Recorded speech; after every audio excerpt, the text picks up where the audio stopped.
السلام علیکم ورحمۃ اللہ وبرکاتہ۔ آج ہم بات کریں گے عذاب قبر کے بارے میں۔ قبر وہ مقام ہے جہاں مرنے کے بعد ہر ایک کو ٹھہرنا ہے۔ بادشاہ ہو یا فقیر، مالداری کی زندگی بسر کرنے والے ہوں یا غریبی کی، بڑے بڑے بنگلوں میں رہنے والے ہوں یا ٹوٹی پھوٹی جھوپڑیوں میں، بالآخر سبھی اسی 2 گز زمین میں قیام کریں گے۔ مرنے کے بعد قبر میں ان کے اچھے اور برے اعمال کا بدلہ ملنے والا ہے۔ قبر یا تو منور ہوگی یا تاریک، کشادہ ہوگی یا تنگ، اس میں عذاب ہوگا یا ثواب۔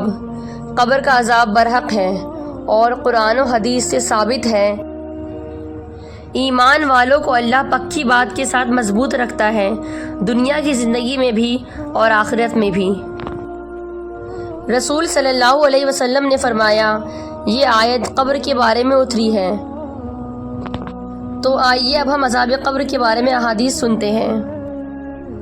حضرت عائشہ رضی اللہ تعالی عنہا کے پاس ایک یہودی عورت آئیں۔ اس نے عذاب قبر کا ذکر چھیڑ دیا اور کہا کہ اللہ تجھ کو عذاب قبر سے محفوظ رکھے۔ اس پر عائشہ رضی اللہ تعالی عنہا نے رسول صلی اللہ علیہ وسلم سے عذاب قبر کے بارے میں دریافت کیا۔ آپ نے اس کا جواب دیا کہ ہاں، عذاب قبر برحق ہے۔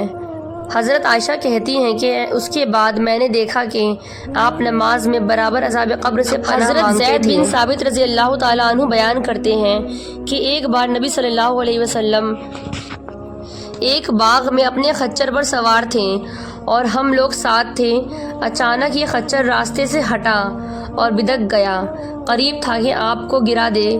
وہاں پر 6 یا 5 قبریں تھیں۔ آپ صلی اللہ علیہ وسلم نے پوچھا، ان قبر والوں کو کون جانتا ہے؟ ایک شخص نے کہا، میں۔ آپ صلی اللہ علیہ وسلم نے پوچھا، یہ کب فوت ہوئے؟ اس شخص نے کہا، یہ سب شرک پر مرے ہیں۔ آپ صلی اللہ علیہ وسلم نے فرمایا، یہ امت اپنی قبروں میں آزمائی جائے گی اور فتنے میں پڑے گی۔ اگر اس بات کا ڈر نہ ہوتا کہ تم مردوں کو دفن کرنا چھوڑ دو گے تو میں اللہ تعالیٰ سے دعا کرتا تمہیں اس عذاب کو سنا دیں جو میں سنتا ہوں۔ اس کے بعد ہماری طرف متوجہ ہوئے اور فرمایا، جہنم کے عذاب سے اللہ کی پناہ مانگو۔ لوگوں نے کہا، جہنم کے عذاب سے ہم اللہ کی پناہ مانگتے ہیں۔ پھر آپ نے فرمایا، قبر کے عذاب سے اللہ کی پناہ مانگو۔ لوگوں نے کہا، قبر کے عذاب سے ہم اللہ کی پناہ مانگتے ہیں۔ پھر آپ نے فرمایا، چھپے اور کھلے فتنوں سے اللہ کی پناہ مانگو۔ لوگوں نے کہا، چھپے اور کھلے فتنوں سے ہم اللہ کی پناہ مانگتے ہیں۔ پھر آپ نے فرمایا، دجال کی فتنہ سے اللہ کی پناہ مانگو۔ لوگوں نے کہا، دجال کی فتنے سے ہم اللہ کی پناہ مانگتے ہیں۔ اس حدیث سے پتہ چلتا ہے کہ اللہ تعالیٰ نے نبی صلی اللہ علیہ وسلم کو اتنی قدرت دی تھی کہ قبر میں ہونے والے عذاب کو سنتے تھے۔